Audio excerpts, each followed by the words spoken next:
नमस्ते।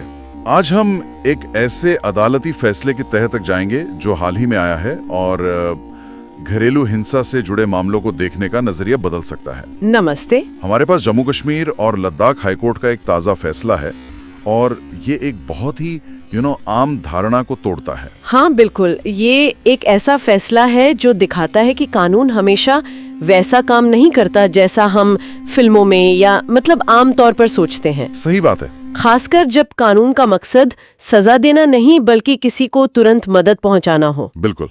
तो चलिए सीधे मुद्दे पर आते हैं। हमारे स्रोतों का सार ये है, एक महिला ने घरेलू हिंसा कानून यानी डीवी एक्ट के तहत शिकायत दर्ज की। अदालत ने उनके पति को हाजिर होने के लिए समन भेजा, वो नहीं आए। अब ज्यादातर लोग सोचेंगे कि अगला कदम क्या होगा। सीधी सी बात है, पुलिस जाएगी और गिरफ्तार कर लेगी, है ना? और बस यही वो सवाल है जिसके इर्द गिर्द ये पूरा मामला घूमता है। क्या अदालत सच में ऐसा कर सकती है?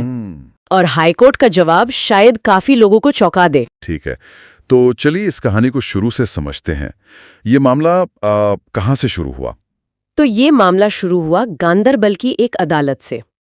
शाजिया शाह नाम की एक महिला ने अपने पति रिजवान यूसुफ काजी के खिलाफ घरेलू हिंसा अधिनियम की धारा 12 के तहत एक अर्जी दी। ओके।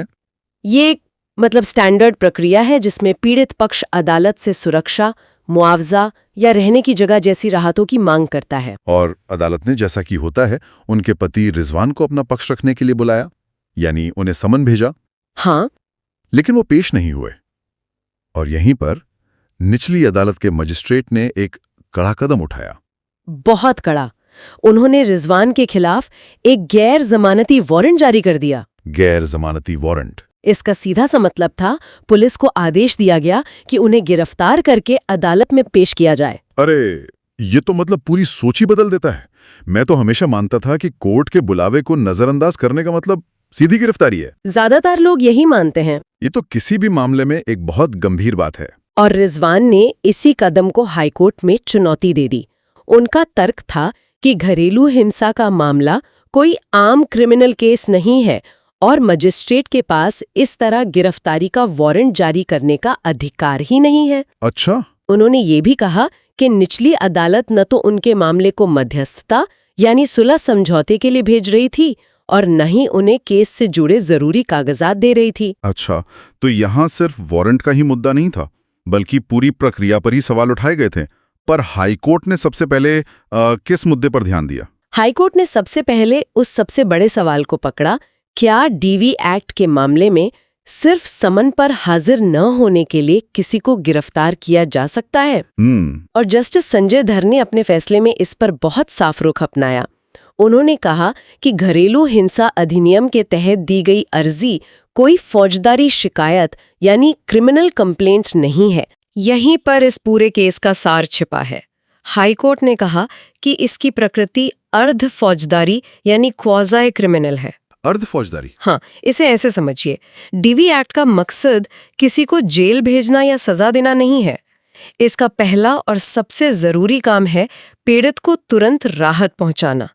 ये एक तरह से कानूनी फर्स्ट एड किट जैसा है। First aid kit? ये तो बड़ा दिलचस्प नजरिया है। हाँ, सोचिए, जब किसी को चोट लगती है तो पहला काम क्या होता है? खून रोकना, मरहम पट्टी करना, है ना? हाँ बिल्कुल। आप उसे सीधे बड़े ऑपरेशन के लिए नहीं ले जाते। डीवी एक्ट वही फर्स्ट एड है। इसका काम है पीड़ित को सुरक्षा देना, रहने के लिए घर का अधिकार देना, खर्चा दिलवाना। अच्छा। गिरफ्तारी एक बहुत बड़ा ऑपरेशन है जिसकी जरूरत यहाँ पहले कदम पर नहीं है। सजा देने वाले कानून अलग हैं, जैसे आईपीसी, लेकिन डीवी एक्ट का स्वभाव मदद करने वाला है। ये एनालॉजी तो सब सॉल्व कर देती है। तो इसका मतलब ये हुआ कि चूंकि ये मामला फर्स्ट एड जैसा है, तो मैजिस्ट्रेट सीधे सर्जरी वाले टूल्स यानी गिरफ्तारी वारंट का इस्तेमाल नहीं कर सकते। बिल्कुल। लेकिन फिर एक सवाल उठता है, अगर गिरफ्तारी का डर ही नहीं होगा तो क्या लोग समन को गंभीरता से लेंगे? क्या इससे पीड़ित का इंतजार और लंबा नहीं हो जाएगा, क्योंकि दूसरा पक्ष तो आएगा ही नहीं? ये बहुत ही वाजिब सवाल है और यही वो डर है जिसके चलते शायद कुछ अदालतें वारंट जारी कर देती हैं।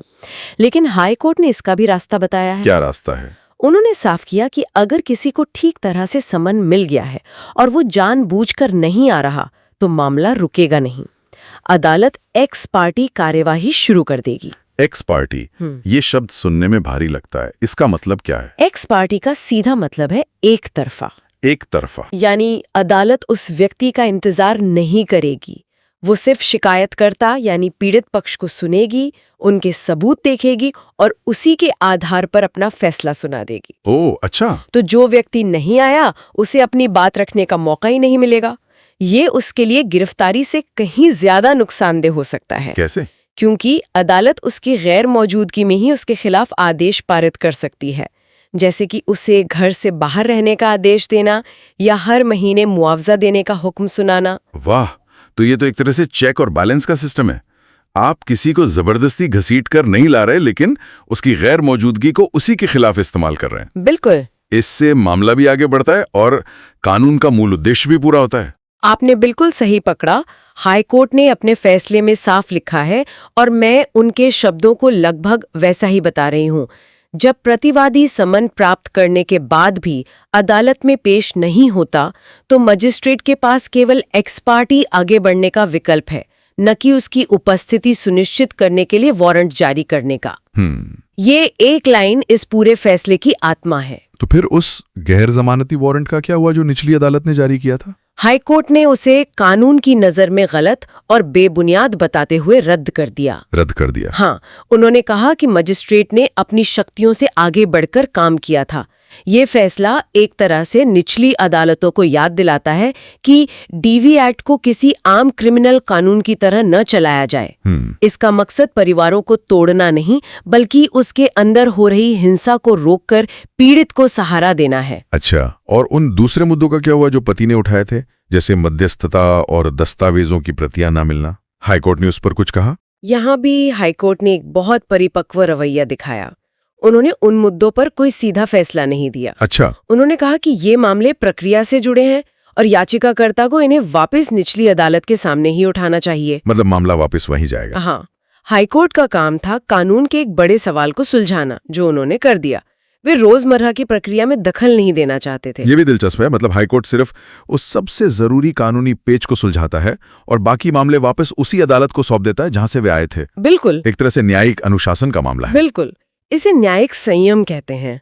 ऊंची अदालतें निचली अदालतों के अधिकार क्षेत्र का सम्मान करती हैं और सिर्फ तभी हस्तक्षेप करती हैं जब कानून की व्याख्या का कोई बड़ा सवाल हो। तो अगर हम इस पूरी बातचीत को समेटें तो हमारे सुनने वालों के लिए सबसे बड़ा सबक क्या है? सबसे बड़ा सबक ये है कि घरेलू हिंसा कानून एक ढाल है, तलवार नहीं। ढाल है, तलवार नहीं। वाओ। इसकी धारा 12 के तहत अगर किसी को समन मिलता है और वो हाजिर नहीं होता, तो अदालत एक तरफा कार्यवाही करके पीड़ित को राहत दे सकती है, लेकिन आरोपी को गिरफ्तार नहीं करवा सकती। तो ये एक बहुत बड़ा स्पष्टीकरण है। हाँ, बहुत बड़ा। और ये दिखाता है कि कानून का मकसद संतुलन साधना है, पीड़ित को जल्द से जल्द मदद और ये भी सुनिश्चित करना कि प्रक्रिया का गलत इस्तेमाल ना हो। ये बात नागरिक राहत और आपराधिक दंड के बीच ही फर्क को बहुत अच्छे से समझाती है। सही कहा। ये सिर्फ वकीलों के लिए नहीं, बल्कि आम लोगों के लिए भी जानना बहुत जरूरी है। हाँ, क्योंकि इससे ये पता चलता है कि हर कानूनी मामला जेल और जमानत के बारे में नहीं होता। कुछ कानूनों का असली उद्देश्य समाज में सुधार और सुरक्षा लाना होता है, और डीवी एक्ट उसी की एक बेहतरीन मिसाल है। इस चर्चा को खत्म करते हुए एक विचार मेरे मन में आ रहा है जिसमें सोचना चाहिए। ये फैसला प्रतिवादी को गिरफ्तारी जैसी कठोर कार्यवाही से बचाता है। तो सवाल ये है, क्या इस तरह के प्रक्रियात्मक सुरक्षा उपाय घरेलू हिंसा कानून की मूल उद्देश्य यानी पीड़ित को तत्काल सुरक्षा देने को किसी भी तरह से कमजोर करते हैं? ये एक बहुत जरूरी सवाल है। या फिर ये कानून के निष्पक्ष उपयोग को सुनिश्चित करके और किसी भी तरह के संभावित दुरुपयोग को रोककर इसे असल में और मजबूत बनाते हैं? इस संतुलन पर विचार करना वाकई जरूरी है।